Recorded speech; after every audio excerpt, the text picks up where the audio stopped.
Welcome back to my YouTube channel 555 angel tarot card reading മലയാളത്തിലേക്ക് എല്ലാവർക്കും സ്വാഗതം. അപ്പോൾ നമ്മുടെ ചാനൽ ആദ്യമായിട്ടാണ് കാണുന്നതെങ്കിൽ ഉറപ്പായിട്ടും ഒന്ന് സബ്സ്ക്രൈബ് ചെയ്യുക. റീഡിംഗ് ഇഷ്ടപ്പെട്ടു കഴിഞ്ഞാൽ ലൈക്ക് ചെയ്യുക. സ്പിരിച്വൽ ജേർണി ഇഷ്ടപ്പെടുന്ന ആൾക്കാരിലേക്ക് ഈ വീഡിയോ ജസ്റ്റ് ഒന്ന് ഷെയർ ചെയ്ത് കൊടുക്കുക. നിങ്ങളുടെ അഭിപ്രായങ്ങൾ പോസിറ്റീവായിട്ട് കമൻറ്റ് ബോക്സിൽ പറയുക. ഹൈപ്പ് എന്ന് പറയുന്ന ഓപ്ഷൻ ക്ലിക്ക് ചെയ്തിട്ട് നമ്മുടെ ചാനൽ ഒന്ന് സപ്പോർട്ട് ചെയ്യുക. ഓക്കെ, അപ്പോൾ നമുക്ക് ഇന്നത്തെ ടോപ്പിക്കിലേക്ക് പോകാം. നിങ്ങളുടെ പ്രാർത്ഥന ദൈവം കേൾക്കുന്നു. ഈ വ്യക്തി നിങ്ങളുമായി ഒത്തുതീർപ്പിലാകാൻ തയ്യാറാകുന്നു. ഈ ഒരു റീഡിംഗ് ആണ് നമ്മൾ ഇന്ന് ചെയ്യാനായിട്ട് പോകുന്നത്. യഥാർത്ഥത്തിൽ ഈ പേഴ്സൺ നിങ്ങളുമായിട്ട് ഒരു കോംപ്രമൈസിലേക്ക് എത്താനായിട്ട് താല്പര്യപ്പെടുന്നുണ്ടോ, അല്ലെങ്കിൽ എന്താണ് ഈ പേഴ്സൺ നിങ്ങളെക്കുറിച്ച് ചിന്തിക്കുന്നത്, നിങ്ങളുമായിട്ടുള്ള റിലേഷൻഷിപ്പിനെ കുറിച്ചിട്ട് എന്താണ് ഈ പേഴ്സണ് പറയാനുള്ളത്? ഇപ്പൊ നമുക്ക് നോക്കാം. അപ്പോൾ നിങ്ങളുമായിട്ടുള്ള നോ കോണ്ടാക്ട് സിറ്റുവേഷൻ ആണ് എന്തായാലും. ഒന്നല്ലെങ്കിൽ നോ കോണ്ടാക്ട് സിറ്റുവേഷൻ അല്ലെങ്കിൽ ബ്രേക്കപ്പ് സിറ്റുവേഷൻ ആയിട്ടാണ് കാണിക്കുന്നത്. ഈ പേഴ്സണെ സംബന്ധിച്ചിടത്തോളം ഇൻസെക്യൂരിറ്റി ആണ് കാണിക്കുന്നത്. കാരണം ഈ പേഴ്സണ് ഭയങ്കരമായിട്ടുള്ള ഒരു ഇൻസെക്യൂരിറ്റി, നിങ്ങളുടെ സാന്നിധ്യം ഇല്ലാത്തത് കൊണ്ടും നിങ്ങൾ ഈ പേഴ്സന്റെ കൂടെ ഇല്ലാത്തത് കൊണ്ടും വളരെയധികം ഇൻസെക്യൂരിറ്റി ആണ് ഈ പേഴ്സണ് വന്നുകൊണ്ടിരിക്കുന്നത്. മാനസികപരമായിട്ട് പൊരുത്തപ്പെട്ട് സമാധാനത്തോടു കൂടി മുന്നോട്ട് പോകാൻ പറ്റാത്ത വിധത്തിലാണ് ഈ പേഴ്സൺ ഇപ്പോൾ എത്തി നിൽക്കുന്നത്. ഈ പേഴ്സണെ സംബന്ധിച്ചിടത്തോളം വളരെയധികം പോസിറ്റീവ് ആയിട്ടുള്ള ഒരു എനർജിയിലായിരുന്നു ഈ പേഴ്സൺ പോയിക്കൊണ്ടിരുന്നത്. എന്നാൽ നിങ്ങളുടെ സാന്നിധ്യം ഇല്ലായ്മയിലൂടെയാണ് ഈ പേഴ്സണ് ഒരു കാര്യത്തിലും മര്യാദക്ക് കോൺസെൻട്രേഷൻ ചെയ്യാൻ പറ്റാതെ എല്ലാ തരത്തിലും ഒരു ഇൻസെക്യൂരിറ്റി ആയിട്ട് മുന്നോട്ട് പോകേണ്ടി വന്നത്. ഇതാണ് നമുക്ക് കാണാനായിട്ട് സാധിക്കുന്നത്. അതുകൊണ്ട് ഇൻസെക്യൂരിറ്റി നല്ല രീതിയിൽ തന്നെ നിലനിൽക്കുന്നുണ്ട്. അത് ഭയങ്കരമായിട്ടുള്ള ഒരു വിഷമമായിട്ടും നിരാശയായിട്ടും ഒറ്റപ്പെടലായിട്ടൊക്കെയാണ് ആ ഒരു ഇൻസെക്യൂരിറ്റി വന്നുകൊണ്ടിരിക്കുന്നത്. അപ്പൊ അത് നിങ്ങളുടെ സാന്നിധ്യം ഇല്ലായ്മയെയാണ് സൂചിപ്പിക്കുന്നത്. നിങ്ങൾ കൂടെ ഇല്ലാത്തത് കൊണ്ടും നിങ്ങളുടെ സാന്നിധ്യം ഇല്ലാത്തത് കൊണ്ടുമാണ് ഈ പേഴ്സണ് അങ്ങനെ നിൽക്കേണ്ടി വന്നത്. അതുപോലെ തന്നെ ഈ പേഴ്സൺ ഒരു സമാധാനപരമായിട്ടുള്ളൊരു ജീവിതത്തിലേക്ക് വഴിമാറി പോകാൻ വേണ്ടിയിട്ട് തയ്യാറായിക്കൊണ്ടിരിക്കുകയാണ്. നിങ്ങളുമായിട്ട് എന്തെങ്കിലും പ്രശ്നങ്ങൾ ഉണ്ടെങ്കിൽ, അല്ലെങ്കിൽ ഈ പേഴ്സന്റെ ജീവിതത്തിൽ എന്തെങ്കിലും പ്രശ്നങ്ങളൊക്കെ ഉണ്ടെങ്കിൽ ഉറപ്പായിട്ടും ആ ഒരു പ്രശ്നങ്ങളിലൂടെ മാറി നിൽക്കാനായിട്ട്, അതായത് ഒരു സമാധാനം ലഭിക്കാൻ വേണ്ടിയിട്ട് ഈ പേഴ്സൺ ചെയ്തുകൊണ്ടിരിക്കുന്നതായിട്ട്, സമാധാനം കിട്ടാൻ വേണ്ടിയിട്ട് ദൂരേക്ക് ഓടിപ്പോയിക്കൊണ്ടിരിക്കുന്നതായിട്ടാണ് കാണിക്കുന്നത്. മനസ്സിലായോ? അതായത് ചുരുക്കി പറയുകയാണെങ്കിൽ ഒരു പ്രശ്നങ്ങളിൽ നിന്നും ഉള്ള ഒരു വേറെ സ്ഥലത്തേക്ക് ഓടി മറയുക. പ്രശ്നങ്ങളെ അനുഭവിക്കാനും പ്രശ്നങ്ങൾക്ക് മുന്നിൽ കീഴടങ്ങുവാനും ഈ പേഴ്സൺ തയ്യാറല്ല. ഈ പേഴ്സൺ വളരെ സേഫ് ആയിട്ട് നിൽക്കാനാണ് ഇപ്പൊ ശ്രമിച്ചുകൊണ്ടിരിക്കുന്നത്. പ്രശ്നങ്ങളുടെ പുറകെ പോകാനും ഓരോ പ്രശ്നങ്ങൾ എടുത്ത് തലയിൽ വെക്കാനും പ്രശ്നങ്ങൾ ഉണ്ടാക്കാനും ഇപ്പൊ നിങ്ങളുമായിട്ടുള്ള നോ കോണ്ടാക്ട് സിറ്റുവേഷൻസ് ഇങ്ങനെ മുന്നോട്ട് കൊണ്ടുപോകാനും ഒന്നും ഈ പേഴ്സൺ താല്പര്യപ്പെടുന്നില്ല. അതായത് നിങ്ങളുമായിട്ട് ഒരു സമാധാനപ്രദമായിട്ടുള്ള രീതിയിലുള്ള ഒരു ജീവിതത്തിലേക്ക് വഴിമാറി പോകാനാണ് ഈ പേഴ്സൺ ശ്രമിച്ചുകൊണ്ടിരിക്കുന്നത്. അപ്പൊ ഇത് നമുക്ക് പറയാതിരിക്കാൻ പറ്റുന്നില്ല. അതുപോലെ തന്നെ നമുക്ക് നെക്സ്റ്റ് പറയുകയാണെങ്കിൽ കോംപ്രമൈസ് ആണ്. അതായത് ഏഞ്ചൽ കാർഡ് നമുക്ക് കിട്ടിയിട്ടുള്ളത് കോംപ്രമൈസ് ആണ്. നമുക്കറിയാം 2 ത്രാസ് ഉണ്ട്. ആ 2 ത്രാസിന്റെയും എനർജി ഒരുപോലെയാണ് വന്നു ചേർന്നിട്ടുള്ളത്, ഒരേ തട്ടിലാണ് വന്നു ചേർന്നിട്ടുള്ളത്. അപ്പൊ എന്താന്ന് വെച്ച് കഴിഞ്ഞാൽ ആ ഒരു കോംപ്രമൈസ് ചെയ്യേണ്ട ഒരു എനർജീനെയാണ് സൂചിപ്പിക്കുന്നത്. ഈ പേഴ്സണെ സംബന്ധിച്ചിടത്തോളം വളരെ പോസിറ്റീവ് ആയിട്ടുള്ള ഒരു രീതിയിൽ മുന്നേറാനാണ് ഈ പേഴ്സൺ ഇപ്പോൾ ശ്രമിച്ചുകൊണ്ടിരിക്കുന്നത്. അപ്പൊ അതുകൊണ്ട് ഏഞ്ചൽസ് ആണെങ്കിലും ഈ പേഴ്സന്റെ മനസ്സിൽ തോന്നിപ്പിച്ചുകൊണ്ടിരിക്കുന്ന തോന്നലുകൾ എന്ന് പറയുന്നത് കോംപ്രമൈസ് ചെയ്യാനാണ്. നീ പോയി കോംപ്രമൈസ് ചെയ്യൂ, നീ പോയി കാര്യങ്ങളെല്ലാം പറഞ്ഞ് മനസ്സിലാക്ക്, അല്ലെങ്കിൽ നിങ്ങൾ രണ്ടുപേരും ഒരു ഒത്തുതീർപ്പിലെത്തിക്കൂടെ എന്നിങ്ങനെയുള്ള ചിന്തകളും ചോദ്യങ്ങളുമാണ് ഈ പേഴ്സന്റെ മനസ്സിലേക്ക് വന്നുകൊണ്ടിരിക്കുന്നത്.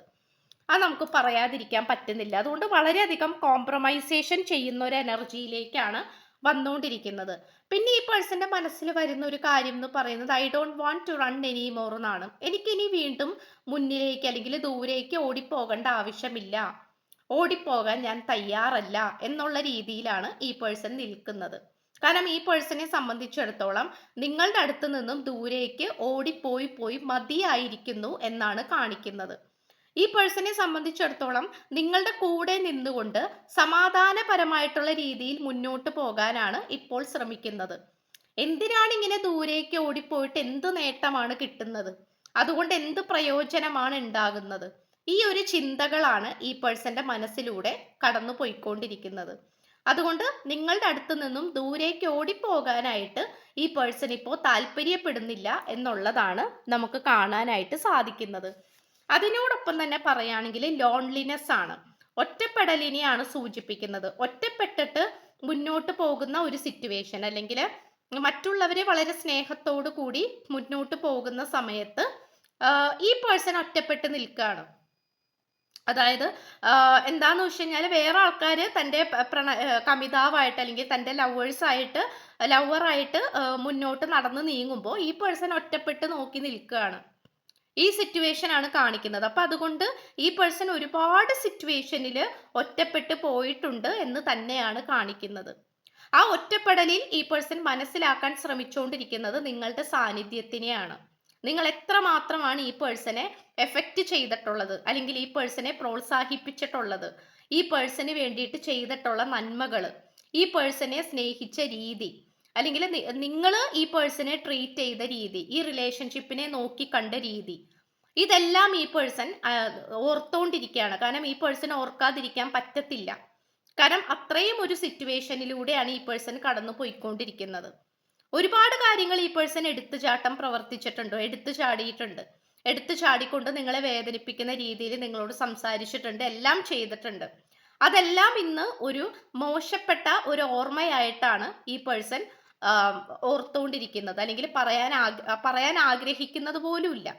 കാരണം എന്താന്ന് വെച്ച് കഴിഞ്ഞാല് ഈ പേഴ്സൺ അത്രയും എടുത്തു ചാടിക്കൊണ്ടാണ് നിങ്ങളെ വേദനിപ്പിച്ചത്. അതൊരു പക്ഷെ തേർഡ് പാർട്ടിക്ക് വേണ്ടിയിട്ടായിരിക്കാം, തേർഡ് പാർട്ടി പറഞ്ഞിട്ടായിരിക്കാം, തേർഡ് പാർട്ടി ആയിരിക്കാം നിങ്ങളുടെ രണ്ടുപേർക്കും ഇടയിൽ ഒരു ദുശകുനം പോലെ വന്നിട്ടുള്ളത്. അപ്പൊ അതുകൊണ്ട് തീർച്ചയായിട്ടും ആ തേർഡ് പാർട്ടിയെ കുറിച്ച് ഈ പേഴ്സൺ ഇങ്ങനെ ചിന്തിച്ചുകൊണ്ടിരിക്കുകയാണ്. കാരണം ആ തേർഡ് പാർട്ടി കാരണമാണല്ലോ ഇങ്ങനെയൊക്കെ ഉണ്ടായത് എന്നുള്ളൊരു സിറ്റുവേഷൻ ആണ് ഈ പേഴ്സൺ മനസ്സിലാക്കിക്കൊണ്ട് നിൽക്കുന്നത്. അതുപോലെ തന്നെ നമുക്ക് കാണാൻ കഴിയുന്നത് 2 ഓഫ് വാട്ടർ ആണ്. അതായത് ഇവിടെ നിങ്ങൾക്ക് വേണ്ടിയിട്ടുള്ള സ്നേഹത്തിന്റെ പാനപാത്രം സൂക്ഷിച്ചു വെക്കണമെന്ന് ഈ പേഴ്സൺ വിചാരിക്കുന്നുണ്ട്. സ്നേഹത്തിന്റെ പാനപാത്രം നിങ്ങൾക്ക് വേണ്ടിയിട്ട് സൂക്ഷിച്ചു വെക്കണമെന്ന് ഈ പേഴ്സൺ വിചാരിക്കുന്നുണ്ട്. കാരണം ഈ പേഴ്സണെ സംബന്ധിച്ചിടത്തോളം ആ ഒരു സ്നേഹത്തിന്റെ ആ ഒരു എനർജിയാണ് നമുക്ക് കാണാനായിട്ട് സാധിക്കുന്നത്. അപ്പോൾ നിങ്ങൾക്ക് വേണ്ടിയിട്ടുള്ള സ്നേഹം എവിടെയും കളയാനായിട്ട് ഈ പേഴ്സൺ തയ്യാറല്ല. ഇപ്പൊ ആദ്യമൊക്കെ കളഞ്ഞിട്ടുണ്ടാകാം, അല്ലെങ്കിൽ ആദ്യമൊക്കെ മാറ്റി വെച്ചിട്ടുണ്ടാകാം, അല്ലെങ്കിൽ നിങ്ങളോടുള്ള സ്നേഹം പ്രകടിപ്പിച്ചിട്ടില്ലായിരിക്കാം. തേർഡ് പാർട്ടി കാരണം ഈ പേഴ്സൺ അതെല്ലാം മാറ്റി വെച്ചിട്ടുണ്ടാകാം. അപ്പോൾ അതുകൊണ്ട് ഇപ്പോൾ ഈ പേഴ്സന്റെ ആ ഒരു ഹൃദയത്തിലുള്ള ആ ഒരു സ്നേഹം, നിങ്ങളോടുള്ള ആ ഒരു സ്നേഹം ഈ പേഴ്സൺ സൂക്ഷിച്ചു വെക്കാനാണ് ശ്രമിച്ചുകൊണ്ടിരിക്കുന്നത്. അപ്പൊ സൂക്ഷിച്ചു വെക്കുക എന്ന് പറഞ്ഞു കഴിഞ്ഞാൽ ഈ പേഴ്സണെ സംബന്ധിച്ചിടത്തോളം ആ ഒരു സ്നേഹത്തിന്റെ പാനപാത്രം കാത്തു സൂക്ഷിച്ചു വെച്ച് നിങ്ങൾക്ക് വേണ്ടിയിട്ട് നിൽക്കാനായിട്ട്, അല്ലെങ്കിൽ നിങ്ങൾക്ക് വേണ്ടിയിട്ട് കാത്തു സൂക്ഷിക്കാനാണ് ഈ പേഴ്സൺ ശ്രമിച്ചുകൊണ്ടിരിക്കുന്നത്. ഇംപെർഫെക്ഷൻസ് ആണ്. Love is a beautiful mess, embrace its imperfection ആണ്. അതായത് ഇവിടെ ഒരുപാട് കാര്യങ്ങൾ ചേരായികകൾ ഉണ്ടായിട്ടുണ്ടായിരുന്നു. നിങ്ങളാണെങ്കിലും ഈ പേഴ്സൺ ആണെങ്കിലും കൂടിച്ചേരുന്ന സമയത്ത് ഇപ്പൊ നിങ്ങൾക്ക് ഇഷ്ടമുള്ള കാര്യങ്ങൾ ഈ പേഴ്സൺ ഇഷ്ടമല്ലായിരിക്കാം, ഈ പേഴ്സൺ ഇഷ്ടമുള്ള കാര്യങ്ങൾ നിങ്ങൾക്ക് ഇഷ്ടമല്ലായിരിക്കാം. അങ്ങനെ നിങ്ങൾ രണ്ടുപേരും തമ്മിൽ ഒരുപാട് കാര്യങ്ങളിൽ വ്യത്യസ്തരാണ്. അത് നമുക്ക് പറയാതിരിക്കാൻ പറ്റുന്നില്ല. ഒരുപാട് കാര്യങ്ങളിൽ നിങ്ങൾ രണ്ടുപേരും വ്യത്യസ്തരാണ്. പക്ഷെ ആ വ്യത്യസ്തതയെ സ്നേഹിക്കാനാണ് ഈ പേഴ്സൺ ഇപ്പോൾ ശ്രമിച്ചുകൊണ്ടിരിക്കുന്നത്. ഓക്കെ, ഇപ്പോൾ ഫോർ എക്സാമ്പിൾ ഈ പേഴ്സണ് ചായയാണ് ഇഷ്ടം, പക്ഷെ നിങ്ങൾക്ക് കാപ്പിയാണ് ഇഷ്ടം എന്ന് വിചാരിക്കാം. അപ്പോൾ ഈ പേഴ്സണ് കാപ്പി ഇഷ്ടമല്ല. സോ അവിടെ നിങ്ങൾക്കിടയിൽ ഒരു ചേർച്ചയില്ലായ്മയാണ് കാണിക്കുന്നത്. അപ്പൊ ആദ്യമൊക്കെ ചേർച്ചയില്ലായ്മയായിട്ടാണ് ഈ പേഴ്സൺ വിചാരിച്ചിരുന്നത്. എന്നാൽ ഇപ്പോൾ അങ്ങനെയല്ല. ഈ പേഴ്സണ് ചായയാണ് ഇഷ്ടം, നിങ്ങൾക്ക് കാപ്പിയാണ് ഇഷ്ടം. അപ്പൊ നിങ്ങളുടെ ഇഷ്ടത്തെ അംഗീകരിക്കുക, നിങ്ങളുടെ ഇഷ്ടത്തെ ബഹുമാനിക്കുക. ഈ ഒരു ലെവലിലേക്കാണ് ഈ പേഴ്സൺ വന്നുകൊണ്ടിരിക്കുന്നത്. കാരണം നിങ്ങളുടെ ഇഷ്ടം എന്താണോ, നിങ്ങളുടെ മനസ്സിലുള്ള ആഗ്രഹം എന്താണോ അതുമായിട്ട് മുന്നോട്ട് പോവുക, അല്ലെങ്കിൽ അതിനെ അംഗീകരിക്കുക. മനസ്സിലായോ? അതാണ്. അപ്പൊ ഇംപെർഫെക്ഷൻസ് ഉണ്ട്, നിങ്ങൾക്കിടയിൽ ഒരുപാട് പോരായ്മകൾ ഉണ്ട്, ഒരുപാട് കാര്യങ്ങൾ വ്യത്യസ്തതയാണ്. നിങ്ങൾക്ക് ഇഷ്ടമുള്ള കാര്യങ്ങൾ ഈ പേഴ്സൺ ഇഷ്ടമല്ല, ഈ പേഴ്സൺ ഇഷ്ടമുള്ള കാര്യങ്ങൾ നിങ്ങൾക്ക് ഇഷ്ടമല്ല. പക്ഷെ എന്തൊക്കെയാണെങ്കിൽ പോലും അവിടെ കോംപ്രമൈസ് ചെയ്ത് പരസ്പരം അങ്ങോട്ടും ഇങ്ങോട്ടും ബഹുമാനിച്ച് മുന്നോട്ട് പോകാനാണ് ഈ പേഴ്സൺ ശ്രമിച്ചുകൊണ്ടിരിക്കുന്നത്. ഓക്കെ, അതുപോലെ നെക്സ്റ്റ് എനർജി പറയുകയാണെങ്കിൽ ദ സൺ എനർജിയാണ്. എൻജോയ് സക്സസ് ആൻഡ് ഹാപ്പിനെസ് ആണ് കാണിക്കുന്നത്. കാരണം സൺ എനർജി വരിക എന്ന് പറഞ്ഞാൽ തന്നെ ഏറ്റവും പോസിറ്റീവ് ആയിട്ടുള്ള ഒരു കാർഡാണ്. സന്തോഷത്തെയും വിജയത്തെയും അതുപോലെ എൻജോയ് ചെയ്യാൻ ആഘോഷത്തിനെയും സൂചിപ്പിക്കുന്ന ഒരു കാർഡാണ്. അപ്പോൾ നിങ്ങളുടെ ജീവിതം ഇത്രയും കാലം ഒരു മോശപ്പെട്ട രീതിയിലൂടെ ആയിരിക്കാം കടന്നു പോയിട്ടുണ്ടാവുന്നത്. ഇപ്പോൾ അതെല്ലാം മാറി ഒരു വിജയത്തിലേക്കാണ് വന്നുകൊണ്ടിരിക്കുന്നത്. മനസ്സിലായോ? അതാണ് നമുക്കിവിടെ കാണാനായിട്ട് സാധിക്കുന്നത്. അപ്പോൾ വിജയം കൊണ്ടുവരാനാണ് ഈ പേഴ്സൺ ഇപ്പോൾ ഏറ്റവും കൂടുതൽ മാനിഫെസ്റ്റ് ചെയ്തുകൊണ്ടിരിക്കുന്നത്. അതുപോലെ പ്രൊട്ടക്ഷനെ സൂചിപ്പിക്കുന്നു. ഈ റിലേഷൻഷിപ്പ് എങ്ങനെയെങ്കിലും പ്രൊട്ടക്റ്റ് ചെയ്യണമെന്ന് ഈ പേഴ്സൺ ചിന്തിക്കുന്നുണ്ട്. അതിനർത്ഥം ഉറപ്പായിട്ടും ഈ റിലേഷൻഷിപ്പിൽ ശത്രുക്കളുണ്ട്, തേർഡ് പാർട്ടി സിറ്റുവേഷൻസ് ഉണ്ട്, വേണ്ടാത്ത ആൾക്കാരുണ്ട്. അപ്പോൾ അവരിൽ നിന്നുമൊക്കെ, ദുഷ്ടശക്തികളിൽ നിന്നുമൊക്കെ, കണ്ണേറ്, ദൃഷ്ടിദോഷം, ഇങ്ങനത്തെ കാര്യങ്ങളിൽ നിന്നും, ചില വ്യക്തികളിൽ നിന്നുമൊക്കെ നിങ്ങളെയും ഈ റിലേഷൻഷിപ്പിനെയും പ്രൊട്ടക്റ്റ് ചെയ്യാനായിട്ട് ഈ പേഴ്സൺ ശ്രമിച്ചുകൊണ്ടിരിക്കുകയാണ്. അപ്പോൾ ഇതും നമുക്ക് പറയാതിരിക്കാൻ പറ്റുന്നില്ല. അതുപോലെ തന്നെ നമുക്ക് പറയാൻ സാധിക്കുന്നത് ട്വിൻ ഫ്ലെയിംസ് ആണ്. സോൾ പാർട്ട്ണർ ഇറ്റേണൽ കണക്ഷൻ ആണ്. ഇതിൽ പലവരും ട്വിൻ ഫ്ലെയിം കണക്ഷൻ ആയിട്ട് കാണിക്കുന്നുണ്ട്. എല്ലാവരും ട്വിൻ ഫ്ലെയിം കണക്ഷൻ ആണെന്ന് പറയുന്നില്ല, പക്ഷെ കുറച്ച് ആൾക്കാരെങ്കിലും ട്വിൻ ഫ്ലെയിം കണക്ഷൻ ആണ് എന്നുള്ളതാണ് കാണിക്കുന്നത്. അതിലൂടെ ഒരുപാട് മാറ്റങ്ങൾ നിങ്ങൾക്ക് വരുന്നുണ്ട് എന്നുള്ളത് കാണിക്കുന്നുണ്ട്. ഓക്കെ, അപ്പൊ ഇത്രയുമാണ് നമുക്ക് ലഭിച്ചിട്ടുള്ളത്. ഇനി നമുക്ക് കുറച്ച് ക്ലൂസ് എടുക്കാം. കാരണം ഈ പേഴ്സൺ എന്തായാലും നിങ്ങളുമായിട്ട് അകന്ന് നിൽക്കാനായിട്ട് താല്പര്യപ്പെടുന്നില്ല. കാരണം എങ്ങനെയെങ്കിലും അടുത്ത് വരണം, നിങ്ങളുമായിട്ടൊരു പുതിയ തുടക്കം വേണം എന്നുള്ള രീതിയിലാണ് ഈ പേഴ്സൺ ചിന്തിച്ചുകൊണ്ടിരിക്കുന്നത്. അതാണ് നമുക്ക് പറയാൻ സാധിക്കുന്നത്. ലെറ്റർ ജി കിട്ടിയിട്ടുണ്ട്, കാർത്തിക നാള്, ലെറ്റർ ടി, 666, അതുപോലെ 28, Capricorn, accountant, Ernakulam, Kollam, bushy hair and Revathi നാള്. ഇത്രയുമാണ് നമുക്ക് ലഭിച്ചിട്ടുള്ള ക്ലൂസ് എന്ന് പറയുന്നത്. ഇപ്പോൾ ചാനൽ ആദ്യമായിട്ടാണ് കാണുന്നതെങ്കിൽ ഉറപ്പായിട്ട് സബ്സ്ക്രൈബ് ചെയ്യുക. റീഡിംഗ് ഇഷ്ടപ്പെട്ട് കഴിഞ്ഞാൽ ലൈക്ക് ചെയ്യുക. സ്പിരിച്വൽ ജേണി ഇഷ്ടപ്പെടുന്ന ആൾക്കാരിലേക്ക് ഈ വീഡിയോ ജസ്റ്റ് ഒന്ന് ഷെയർ ചെയ്ത് കൊടുക്കുക. നിങ്ങളുടെ അഭിപ്രായങ്ങൾ പോസിറ്റീവായിട്ട് കമന്റ് ബോക്സിൽ പറയുക. ഹൈപ്പ് എന്ന് പറയുന്ന ഓപ്ഷൻ ക്ലിക്ക് ചെയ്തിട്ട് നമ്മുടെ ചാനൽ ഒന്ന് സപ്പോർട്ട് ചെയ്യുക. സോ പുതിയൊരു വീഡിയോ ആയിട്ട് വരുമ്പോഴത്തേക്കും എല്ലാവരും ഹാപ്പി ആയിട്ടും ഹെൽത്തി ആയിട്ടും ഇരിക്കുക. So by.